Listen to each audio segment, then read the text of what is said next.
سلام، من عبدالله اشرف شما را با مهمترین رویدادهای روز سه‌شنبه 8 ایول آشنا میکنم. با اعلان پیشدستی اشرف غنی احمدزی در انتخابات پرزیدنتی افغانستان، هزاران نفر از طرفداران عبدالله به کوچه های کابل ریختند و از او خواستند حکومت خود را تأسیس دهد. نامزد به پرزیدنت انتخاباتی افغانستان عبدالله روز 8 ایول در جمع طرفدارانش خود را پیروز دوره دوم انتخابات اعلان کرد. من براتان اطمینان نمیتونم که جان خدا فدایتان میکنم، اما حکومت تقلبی را نمیپذیرم. این در حال است که وزیر کارهای خارجی امریکا جان کری هشدار داد اگر کدام از نامزدها با راههای غیر قانونی حکومت را غصب کند، افغانستان از همه گونه یاریهای بین المللی محروم خواهد گشت. مقامات سوخت میگویند مذاکرات دو روزه تاجیکستان و قرقیزستان در قیراقوم و اسفره بدون نتیجه انجام یافته است. با تاکید جمعه‌بای سنگینوف، معاون اول رئیس ولایت سوخت که در این گفتگو شنید هیئت تاجیکستان را رهبری میکرد، اختلاف جانب‌ها سر مسئله آغاز ساختمان راه کوکتاش آقسای تمدیق در موضع بحثناک سرحدی اسفره و بادکن سر زد که دو سبب دارد.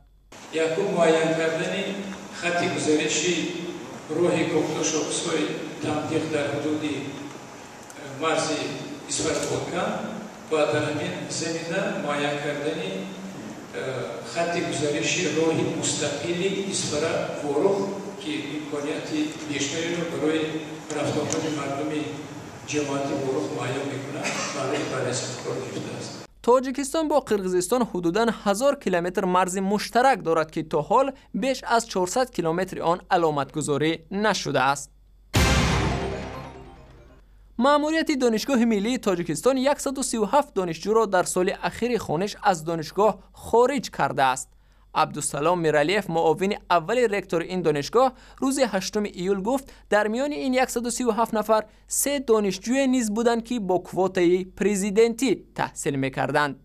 رهبریت دانشگاه عامل خارج شدن دانشجویان را سری وقت نسپاریدن امتحانها، نپرداختن مبلغ شرطناموی و همچنین ویران کردن نظامنامه دانشگاه عنوان کردند. امروز در چهارچوب آمادگی‌های هفتمین فورم جهانی آب در دوشنبه زیر کنفرانس منطقوی آسیای مرکزی افتتاح یافت.